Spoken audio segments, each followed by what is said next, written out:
زه د دنیا په شور او شر کې ورکېدی نشمه ستا محبت پکې د ګوتې نه نیولی یم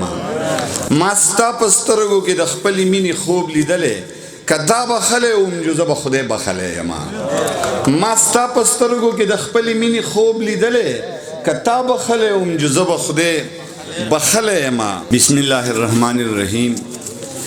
اللهم صل علی سیدنا محمد وعلی آله بقدر حسنه و جماله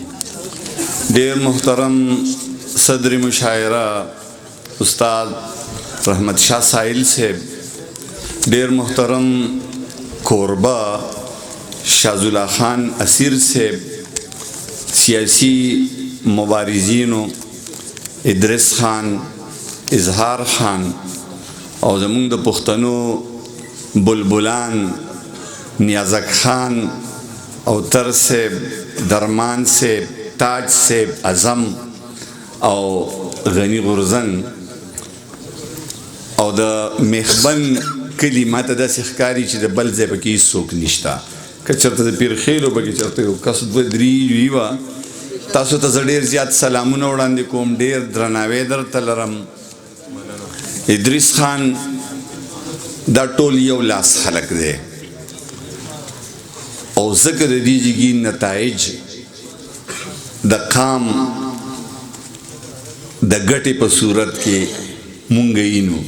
او دا یو لاس خلک په دې دی چې په دیو د چا لاره نشته دا په داسې ځای کې ناست دي چې د اوسه پورې سوچه پاتې شوي دي د خپلې ژبې سره یې مینه ده د خپلې خاورې سره یې مینه ده د خپل قامي تحریک سره یې مینه ده او دلته چې څومره ځوانان ناست دي څومره مشران ناست دي نو په څه نه څه حواله د خپل قام د خپلې ژبې او د خپل ثقافت ترجمانان ناست دي مونږه په جوش کې هم ګټه کړې ده او کوو لګیا یو خو اوس دور راغلی دی د هوش مونږ به د هوش او د مصلحت خبره کوو مونږ به د کتاب خبره کوو مونږ به د قلم خبره کوو او مونږ به ټولې دنیا ته د پښتنو روڼ مخ ډیر په عجزۍ او په داسې انداز کې وړاندې کوو چې پښتانه دا نننۍ مشاعره زه وایم چې دا د پښتنو روڼ مخ دی ټوله دنیا به یې د دې کیمرې په دې سترګو باندې ویني او ګوري به دا به د نیازک خان د چینل نه او دا به د درمان د چینل نه او دا به د انور خیال د چینل نه او دا وړې وړې چینلې زمونږ خو پښتون لیډرشپ بخنه غواړم ډېر څه وکړه ډېرې غټې سرمایې ورسره دي ډېرې غټې غټې کارخانې دي خو خپل چینل چا نه دی جوړ کړی چې د پښتنو روڼ مخ ټولې دنیا ته وښیي او بلې خبره دا ده ادریس خان ستاسو خبرې د څلوېښتو کالونه تاسو دا مبارزه کوئ او مونږ اورو مونږ اینو مونږ ورته شاباسي ورکوو خو چې تر څو پورې د ورکر او د لیډرشپ بیانیه یوه شوي نه وي دا بیانیه یوه شوي نه وي نو مونږ ګټه نشو کولی زما ورکر د خپل قام سره د ده په دې خاوره کې زیلې پرتې دي خو مونږ وخت په وخت د لیډرشپ په سطح باندې بیانیه بدله کړې ده او هغې زمونږ پوره تحریک ته نقصان رسولی دی نو زما دا خیال دی چې تاسو په داسې فورمز کې ناست یئ تاسو داسې ځای ته رسېدلي یئ چې دا خبره تاسو وکئ چې زما ورکر ډېر په جوش کې دی ډېر په جذبه کې دی ډېر د خپل قام سره د مینې په حالت کې دی خو چې زمونږ د لیډرشپ او د ورکر بیانیه یو شي بخښنه غواړم که خبره کې رانه څورانې جاړی شوي نو زه دا او مونږ لګیا یو د ژبې دپاره په دلته چې څومره طالب علمان ناست دي مونږ په پښتو باندې زور ورکوو چې پښتو به وایو پښتو به لیکو پښتو به کوو نو هله به مونږ مخ په وړاندې ځو خلک را بیدار شوی دی لایبرریو ته چې اوس څوک راځي نو د پښتو ژبې د شاعرانو کتابونه هم ګوري د پښتنو د تاریخ کتابونه هم ګوري د پښتنو د ثقافت کتابونه هم ګوري او اوس پښتانه ځوانان او پښتانه اوس په کمپیټیټیو اگزامز کې په سی ایس ایس او پی ایم ایس کې زمونږ ټول پښتانه کینډیډیټس پښتو ایز آپشنل سبجیکٹ اخلي نو مونږه شکر الحمدلله په تعلیمي سطح باندې او ډېر په ګراس روټ لیول باندې پښتانه ډېر زیات بیدار شوي دي خو د ټیک ټاک لیډرشپ ضرورت دی او که هغه لیډرشپ کله هم را پیدا شو داسې لږ سترګې غړېدلې دي ورته زمونږه نو انشاءالله دا قوم یو دی او دا به د ځان دپاره ګټه خامخا کوي زه ساحل صاحب په کارخونو چې خبرې مې وکړې خو بهرحال چې شعر ویمه چې اسیر صاحب چې په خوله کې په وینا کې پښتو ګران ټکی نه دی په خوله کې په وینا کې پښتو ګران ټکی نه دی خو بیا چې په کولو شي آسان ټکی نه دی په خوله کې په وینا کې پښتو ګران ټکی نه دی خو بیا چې په ویلو شي آسان ټکی نه دی او ما هم په دغه باب کې 2 ټکي ویلي ساحل صاحب ما هم په دغه باب کې 2 ټکي ویلي د درد سره تړلې د درمان ټکی نه دی ما هم په دغه باب کې 2 ټکي ویلي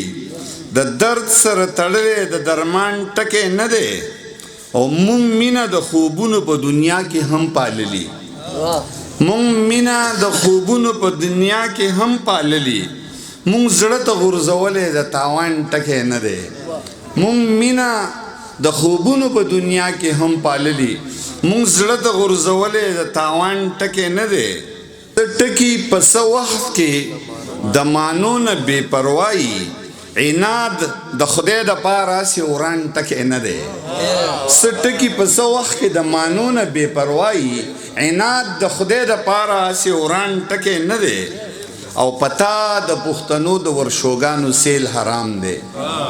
پتا د پښتنو د ورشوګانو سیل حرام دی تا ولې زده کړی یا قربان ټکی نه دی پتا د پښتنو د ورشوګانو سیل حرام دی تا ولې زده کړی یا قربان ټکی نه دی او شاکره ستا غزل کې به عیبونه خامخا وي شاکره ستا غزل کې به عیبونه خامخا وي شاکر ستا غزل څه د قرآن ټکی نه دی شاکر ستا غزل کې به عیبونه خامخا وي شاکر ستا غزل څه د قرآن ټکی نه دی او یو غزل دی چې په ډک محفل کې په زړه پورې نیولی یم په ډک محفل کې په زړه پورې نیولی یم اوس په ځان پوه شوم چې څومره نازولی یم په ډک محفل کې په زړه پورې نیولی یم اوس په ځان پوه شوم چې څومره نازولی یم